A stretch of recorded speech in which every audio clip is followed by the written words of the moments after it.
ولنبلونكم بشيء من الخوف والجوع ونقص من الأموال والأنفس والثمرات وبشر الصابرين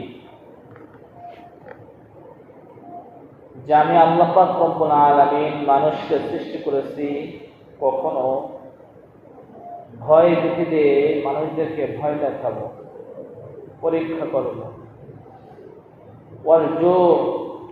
কখনো ক্ষুধার্ত দিয়ে, ওয়ানাকসিন মিনাল আমওয়াল, কখনো সম্পদ আমি কেড়ে নেব, ওয়াল আওলাদ, কখনো সন্তানাদি কেড়ে নেব। আমি আল্লাহ পাক রব্বুল আলামিন মানুষদেরকে পরীক্ষা করব। আজ দেখেন বাংলার জমিনে অনেক জায়গায় আল্লাহ পাক রব্বুল আলামিন বন্যা দিয়েছেন, তারা অনেক কষ্টে আছে, তাদের ঘর বাড়ি ঠিক নাই, খাবার দাবার কিছুই ঠিক নাই। আল্লাহ পাক রব্বুল আলামিন বলেন, ওয়াবাশশিরিস সাবিরিন, যারা এই বিপদের সময় সবরে জামিল ইখতিয়ার করবে, সবরে জামিল ধরবে, আমি আল্লাহ পাক রব্বুল আলামিন তাদেরকে জান্নাতের সুসংবাদ দেব। সুবহানাল্লাহ। প্রত্যেকটা মানুষের জীবনে ফিতনা আসবেই আসবে। ফিতনা শব্দ অর্থ পরীক্ষা। আল্লাহ পাক রব্বুল আলামিন মানুষকে সর্বদা একরকম রাখেন না। কারো শরীরে আল্লাহ পাক রব্বুল আলামিন এমন রোগ দিয়ে দিয়েছেন যেটা তার জন্য পরীক্ষা। দেখি আমার বান্দা কখনো অসন্তুষ্ট হয় কিনা, দেখি আমার বান্দা কখনো হতাশ হয় কিনা। কারো জীবনে ক্ষুধার্ত দিয়ে দিচ্ছে, এটা একটা ফিতনা, পরীক্ষা। যে দেখি আমার বান্দাকে আমি ক্ষুধার্ত দিয়ে পরীক্ষা করি, দেখি আমার বান্দা পাশ করে কিনা, দেখি আমার প্রতি সবরে জামিল ধরে কিনা, দেখি আমার বান্দাকে হতাশ হয় কিনা। কখনো কারো সন্তান নিয়ে যায়, আল্লাহ পাক রব্বুল আলামিন তাকে পরীক্ষা করে, দেখি আমার নিয়ামত আমি তাকে দিয়েছিলাম, আবার আমি উঠে নিয়ে আসলাম, দেখি কখনো হতাশ হয় কিনা, দেখি যে পরীক্ষায় পাশ করে কিনা। যে সমস্ত বান্দারা পরীক্ষায় পাশ করে তাদের জন্য আল্লাহ পাক রব্বুল আলামিন জান্নাতের সুসংবাদ দিয়েছেন। এই জন্য আমার আপনার সর্বদা যে পরীক্ষা আসুক না কেন, আমার আপনার পাশ করতে হবে। আর আল্লাহ রাসূল সাল্লাল্লাহু আলাইহি ওয়াসাল্লাম কি বলেন, যে মানুষের মধ্যে যখন পরীক্ষা আসে, মানুষ যখন হতাশগ্রস্তর ভিতরে থাকে, বিপদ আপদের ভিতরে থাকে, আল্লাহ পাক রব্বুল আলামিন বলেন, রাসূল জানিয়ে দিয়েছেন তার জীবন থেকে গুনাহ আল্লাহ তাআলা মাফ করেন না। সুবহানাল্লাহ। এর জন্য আল্লাহ পাক রব্বুল আলামিন যদি কারোর কল্যাণ চান, কারোর ভালাই চান, তাহলে তাকে সুসংবাদ দান করেন যে আমার বান্দাকে আমি বিপদ দিয়েছি, আর আমার বান্দা আমাকে আমার কাছে সবরে জামিল ধরতেছে, মনের ভিতরে কোনো আক্ষেপ নাই যে আল্লাহ বুঝে আমাকে চিনছে, আমাকে সমস্ত রোগ দিয়েছে, ওই লোকটা কতই না ভালো আছে, তাকে কোনো রোগ ব্যাধি দেয় নাই, আমাকে দিয়েছে, এই কথা মুখ দিয়ে কখনোই বের হয় নাই। আমার প্রশ্নে সন্তুষ্ট রূপে সে মেনে নিয়েছে যে আল্লাহ তাআলা যাহা কিছু তকদিরে রেখেছেন ওটা হবে হবে।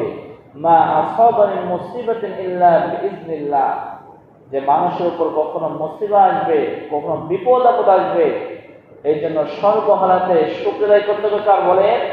আল্লাহ তাআলা। যে ব্যক্তি শুকর আদায় করতে পারবে, আল্লাহ পাক কবর থেকে জান্নাত দেন। সুবহানাল্লাহ।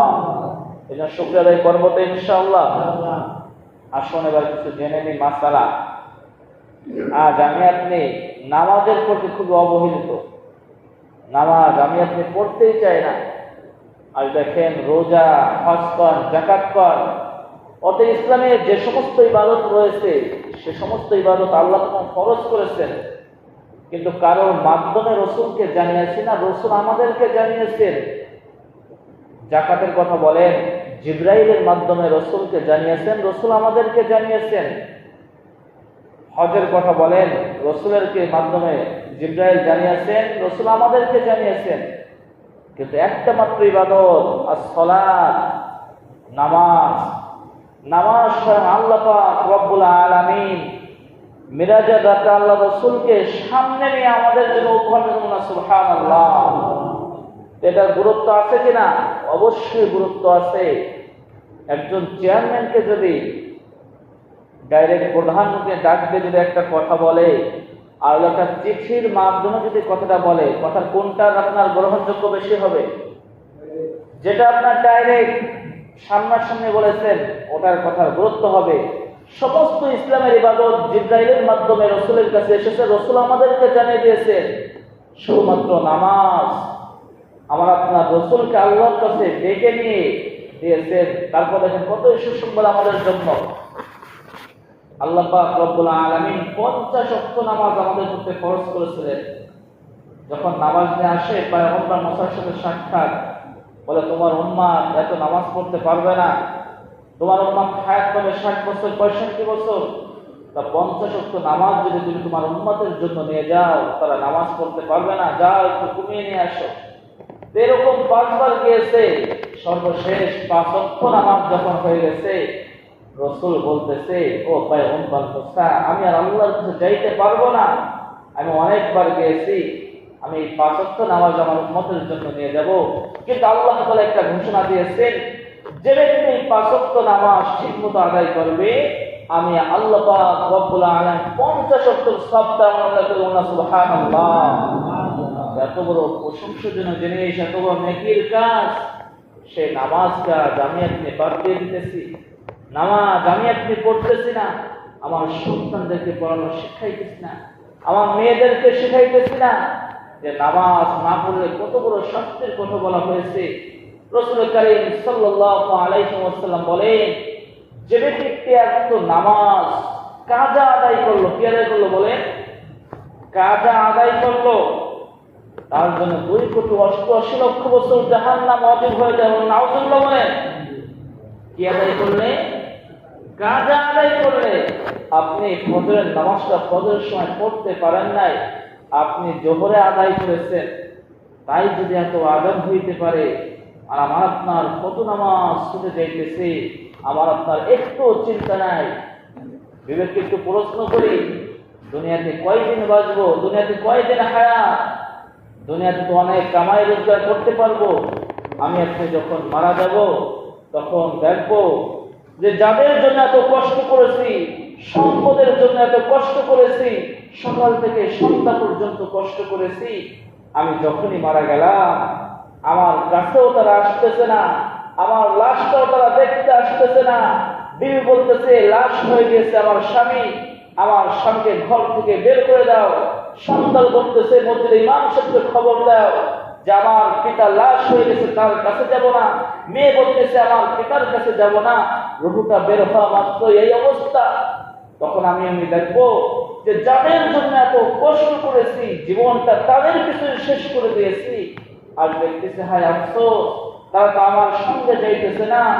আমি যে তাদের জন্য হালাল হারাম বাছি নাই, সর্ব হালাতে তাদের জন্য কামাই রোজগার করেছি, আজ তো সেই গুনার বাগে আমি একাই নিয়ে যাইতেছি। এর জন্য যারা বুদ্ধিমান, যারা খাঁটি ঈমানদার, তাদের উচিত যে দুনিয়ার পিছনে কষ্ট করব, কিন্তু আল্লাহর হুকুম বাদ দিয়ে না। আল্লাহ বলেন, ফাইদা কুদিয়াতিস সালাত ফান্তাশিরু ফিল আরদ, আগে নামাজ আদায় করে পর জমিনে ছড়িয়ে পড়ো। রাসূল কারীম সাল্লাল্লাহু আলাইহি ওয়াসাল্লাম দেখেন মিরাজের রাতে গেছেন ভ্রমণে। আল্লাহ রাসূল তো জান্নাত দেখিয়েছেন, জাহান্নাম দেখিয়েছেন।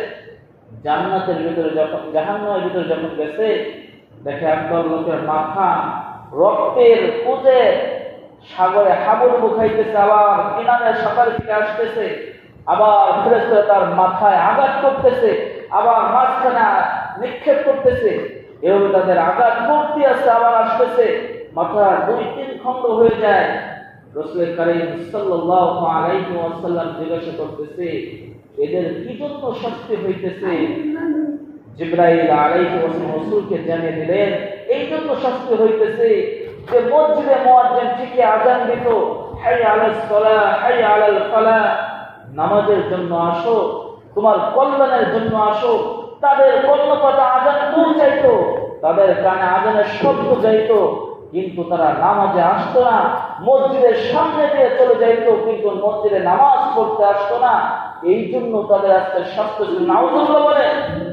আর দেখেন মসজিদে 3-4টে মাইক লাগানো, গ্রামের কেউ বলতে পারবে না যে আমার বাড়িতে মাইকের আওয়াজ যায় না। এমনটা হয় নাকি? এই মসজিদের আওয়াজ না গেলেও আশেপাশে যত মসজিদ আছে সে সমস্ত মসজিদের মাইকের আওয়াজ যায়। আপনি বলবেন যে আমার কানে আওয়াজ যাইতো না। সেদিন কিন্তু ভিডিও করে দেখানো হবে যে বাড়ির তোমার গ্রামের চারিপাশে মসজিদ ছিল, তোমার মসজিদে আজান না হয় পৌঁছায় নাই, আশেপাশের আজান কি তোমার কানে যায় নাই? তোমাকে গ্রেফতার করা হলো, যা তোমার ঠিকানা জাহান্নাম। এ মুসলমান, আজ অনেক ধন সম্পদশালী, টাকা পয়সা আছে, অনেক দান খয়রাত করতেছে, হজ করতেছে, যাকাত দিতেছে, ইসলামের সমস্ত কিছু পালন করতেছে, কিন্তু নামাজ পড়তেছে না। তাহলে আপনি শুনে রাখেন, রাসূল বলেছেন মিফতাহুল জান্নাতিস সালাহ, আপনি জান্নাত ঠিকই পাবেন, কিন্তু জান্নাতের যে নিয়ামত সমূহ রয়েছে এই নিয়ামত আপনি ভোগ করতে পারবেন না। কেন পারবেন না? রাসূল বলেন মিফতাহুল জান্নাতিস সালাহ, তুমি নামাজ পড়ো আসো নাই? তুমি কি শোনো নাই যে নামাজ বেহেশতের চাবি? আসলে চাবি যদি নিয়ে আসতে পারতা তাহলে তুমি জান্নাতে প্রবেশ করতে পারতা। সময় সংকেত, ছোট্ট একটা ঘটনা বলে শেষ করবো। আপনি আফ্রিকার জঙ্গলে একদিকে সম্পত্তি কিনেছেন, কিন্তু আপনি কিভাবে যাবেন? সেখানে যাওয়ার কোনো সিস্টেম নাই। এখানে একজন যদি আফ্রিকার জঙ্গলে আপনি একদিকে সম্পদ কেনেন, ওখানে যে ভোগ করতে পারবেন নাকি? কখনই পারবেন না।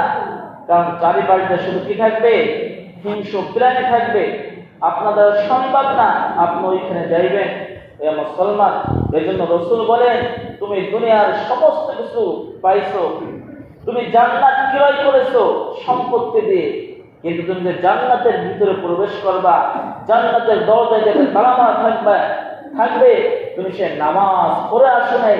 এই জন্য মুসলমান, আমার আপনার সর্বহালাতে নামাজ পড়তে হবে। আর নামাজ পড়বো না কেন? রাসূল তো বলে দিয়েছেন যে ব্যক্তি ৫ ওয়াক্ত নামাজ ঠিক মতো আদায় করবে, আমি রাসূল তার জিম্মাদার নিলাম। সুবহানাল্লাহ, তার জিম্মাদার কে নিল? আল্লাহ তাআলা তার জিম্মাদার নিল।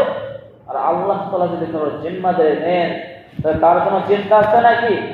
এ মুসলমান, দেখেন আপনার জন্য মসজিদ ডাকতে থাকে, মসজিদটা আপনার জন্য বদ্ধ করতে থাকবে। আপনি মসজিদের জন্য যখন টাকা চেয়েছেন, আপনি টাকা দিয়ে দিয়েছেন, মসজিদের সৌন্দর্য করেছেন, বড় ঘড়ি লাগিয়েছেন, ফ্যান লাগিয়েছেন, টাইলস লাগিয়েছেন, কিন্তু আপনি মসজিদে নামাজ পড়তে আসতেছেন না। এই যে টাকা পয়সা দান করলেন, আপনাকে জান্নাত দেওয়া হবে ঠিকই, কিন্তু আপনি জান্নাতের নিয়ামতগুলো ভোগ করতে পারবেন না। মুসল্লি হয় না। ইমাম সাহেব এমন আছে একদিন একাই নামাজ পড়ে, একজন, দুইজন, তিনজন মুসল্লি হয়। আরে মিয়া, কাদের জন্য এত কষ্ট করতেছেন একটু চিন্তা করে। সমাজের ভিতর তো দেখা যায় যে পিতা মরে গেছে, সন্তান কাছেও চাইতেছে না। আমি আপনি যে মারা যাবো, আমার আপনার সন্তান আমার কাছে যাবে নাকি? তো কাদের জন্য এত কষ্ট করতেছেন? আপনি মনে করতেছেন সকাল থেকে সন্ধ্যা পর্যন্ত কষ্ট করলে মনে হয় আমি কোটিপতি হয়ে যাব, আমি লাখপতি হয়ে যাব। না, আপনি নামাজ পড়েন, নামাজ পড়ে আপনি যতটুকু কাজ করবেন আপনার মনের ভিতরে তৃপ্তি থাকবে, একটা শান্তি থাকবে। আর আপনি যে আল্লাহর হুকুম বাদ দিয়ে, নামাজ কালাম বাদ দিয়ে আপনি দুনিয়ার পিছনে এমন হয়ে লেগেছেন, আপনার কোটি টাকা থাকতে পারে কিন্তু আপনি ইমাম সাহেবের মতো শান্তি পান না। গ্রামীণ সবাই বলতে পারে। যারা নামাজ পড়ে তারা যতটুকু শান্তিতে থাকে, মনের ভিতরে একটা তৃপ্তি পায়, আপনার কোটি টাকা থাকতে পারে, আপনার সম্পত্তি থাকতে পারে, অনেক সম্পদে আপনি এই শান্তিটা পাবেন না। আপনি 100 নামাজ পড়ে দেখেন না, আপনি 1 মাস নামাজ পড়ে দেখেন না আপনি কতটা শান্তিতে থাকেন। আপনি যখনই নামাজ পড়বেন আপনার বিবি আপনার কথা শুনবে, আপনি যখনই নামাজ পড়বেন আপনার সন্তান আপনার কথা শুনবে। আর দেখেন প্রত্যেকটা ফ্যামিলিতে সন্তান পিতার কথা শোনে না, মেয়ে পিতার কথা শোনে। কারণ দেখি, আরে মেয়ে, আরে গাদা, আপনি তো আল্লাহর কথা শুনতেছেন না। দুনিয়ার সমস্ত কিছু বুঝে আসলো, হুজুর আমার ছেলে আমার কথা শোনে না, আমার বিবি আমার কথা শোনে না, আমার মেয়ে আমার কথা শোনে না, ভাই আমার কথা শোনে না। আরে মেয়ে, তুমি তো আল্লাহর কথা শুনতেছ না, কেন তোমার সন্তান তোমার কথা শুনবে? এটা সহজ কথা। তুমি আল্লাহর আনুগত্য করো। যে ব্যক্তি আল্লাহর হুকুম আহকাম পালন করে, রাসূলের সুন্নাতকে জীবন করে, এই দুনিয়াতে যত প্রকার প্রাণী সৃষ্টি করছে সমস্ত প্রাণী তার জন্য দোয়া করতে থাকে, রহমতের দোয়া করতে থাকে, মাগফিরাতের দোয়া করতে থাকে। আর যে ব্যক্তি আল্লাহর সন্তুষ্টি অর্জন করে, আল্লাহর মহব্বতের ব্যক্তি হয়ে যায়, মানুষও তাকে পছন্দ করে, মানুষও তাকে মহব্বত করে। আজ আপনাকে কয়জন মহব্বত করে? একজন 5 ওয়াক্ত নামাজি ব্যক্তিকে তার পিছনে কেউ খারাপ কথা বলতে পারে না। আর একজন বক্তা বেনামাজি, সে মারা গেলেও বলে ওর জানাজায় যাব না, ও নামাজ পড়ে নাই। আর একজন নামাজি যদি মারা যায়, মানুষ বলে এই যে জাহাঙ্গীর মারা গেছে, জাহাঙ্গীর করছে, সকলে তার জন্য আফসোস করছে।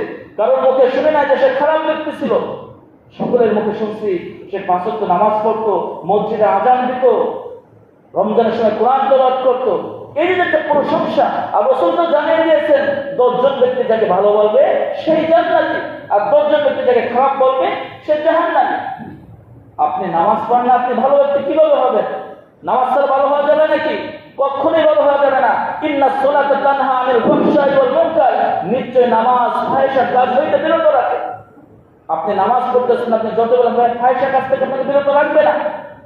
আল্লাহ কোরআন মিথ্যা না, আল্লাহ কোরআন সত্য। যে নামাজ পড়বো তো ইনশাআল্লাহ। আল্লাহ তাআলা আমাদেরকে সর্বহালাতে সর্বস্থানে নামাজ পড়ার তৌফিক দান করুন। আরে নামাজ আপনার জন্য তো সুসংবাদ। আল্লাহ রাসূলের জন্য যে 5টা জিনিস দিয়েছেন অন্য কোনো নবীকে দেন নাই। তার মধ্যে একটা হলো পুরো পৃথিবীটাকে, পুরো জমিনটাকে আল্লাহ রাসূলের জন্য জায়নামাজ বানানো। সুবহানাল্লাহ। আপনি মসজিদে আসতে পারেন না, কিন্তু বাড়িতে আপনি নামাজ পড়ে নিলে নামাজ হয়ে যাবে। আপনি বিলে কাজে গিয়েছেন, মসজিদে আসতে পারতেছেন না, আপনি বিলে নামাজ পড়ে নামাজ সব হয়ে যাবে। এটা আল্লাহ রাসূলকে দিয়েছেন, শুধু কোন নবীকে দেন নাই যে সবটা নামাজ পড়লে হয়ে যাবে। শুধু আমার আপনার রাসূলকে দিয়েছেন, পুরো জমিনটাকে আল্লাহ তাআলা বিছানা বানিয়ে দিয়েছেন, জায়নামাজ বানিয়ে দিয়েছেন। নামাজ পড়বো তো ইনশাআল্লাহ। আল্লাহ আমাদের সকলকে 5 ওয়াক্ত নামাজ জামাতের সাথে পড়ার তৌফিক দান করুন। যা সুন্নাত নাজারের কবুলের জন্য সালাত করেন।